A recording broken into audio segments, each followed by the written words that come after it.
আসন নিৰ্বাচন অনুষ্ঠিত হৈ আছে।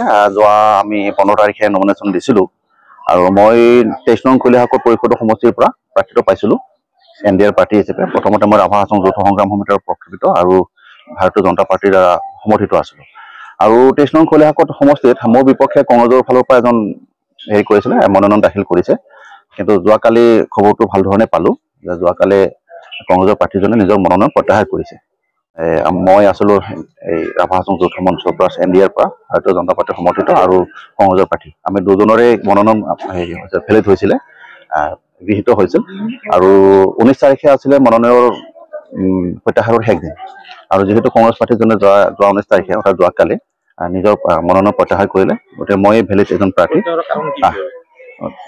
প্ৰত্যাহাৰৰ কাৰণটো মই বিশেষ নাজানো, হয়তো এনেকুৱা ধৰণৰ হ'ব পাৰে যে যিহেতু মই বিগত প্ৰায় 10টা বছৰ ৰাভা হাছং সাহিত্য শাসিত পৰিষদৰ এজন কাৰ্যবাহী সদস্য হিচাপে মোৰ 23 নং কলিয়াকত পৰিষদৰ সমষ্টিত জাতি বৰ্ণ ধৰ্ম নিৰ্বিশেষে সকলো মানুহৰ মংগলৰ কাৰণে হিতৰ কাৰণে যি ৰাভা হাছং সাহিত্য শাসিত পৰিষদে কৰিব পাৰে সেইখিনি কৰি গৈ আছো।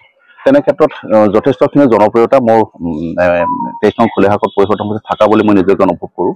কাৰণ প্ৰত্যেকটো ক্ষেত্ৰতে পোৱা নোপোৱা, খোৱা লোৱা, সুখ দুখ, হাঁহি তামচা, কৃষ্টি সংস্কৃতি, খেল ধেমালি প্ৰত্যেকটো মুহূৰ্তত সমষ্টিবাসী ৰাইজে মোক বিচাৰে আৰু প্ৰতিটোতে মোৰ যোগদান মই সুনিশ্চিত কৰোঁ।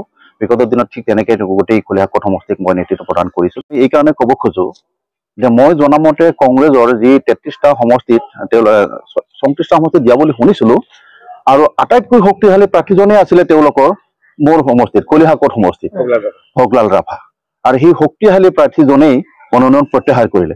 তেখেতসকলৰ মাজত তাৰ কোনো শক্তিশালী প্ৰাৰ্থীয়ে নাই কংগ্ৰেছৰ, গোটেই বাকী কেইটাতো এনেই হাৰিব কাৰণ ভগলাল ৰাভা ইতিমধ্যে বুজি উঠিছিল যে কলিয়াকতত তেওঁৰ মানে মনৰ মানসিকতা আমাৰ আগন্তুক যি ৰাভা হাছং নিৰ্বাচন আছে মানুহে যেনেকুৱা ধৰণৰ প্ৰস্তুতি লৈছিল মোক ভোট প্ৰদান কৰাৰ কাৰণে সেইখিনি হয়তো অনুভৱ কৰিছিল আৰু অনুভৱ কৰাৰ কাৰণে এই নিৰ্বাচন খেলিলেও হাৰিব লাগিব, হাৰা নাম লোৱাতকৈ ভাল ধৰণে থকাই ভাল, তেনেকুৱা হয়তো ভাবিব পাৰে।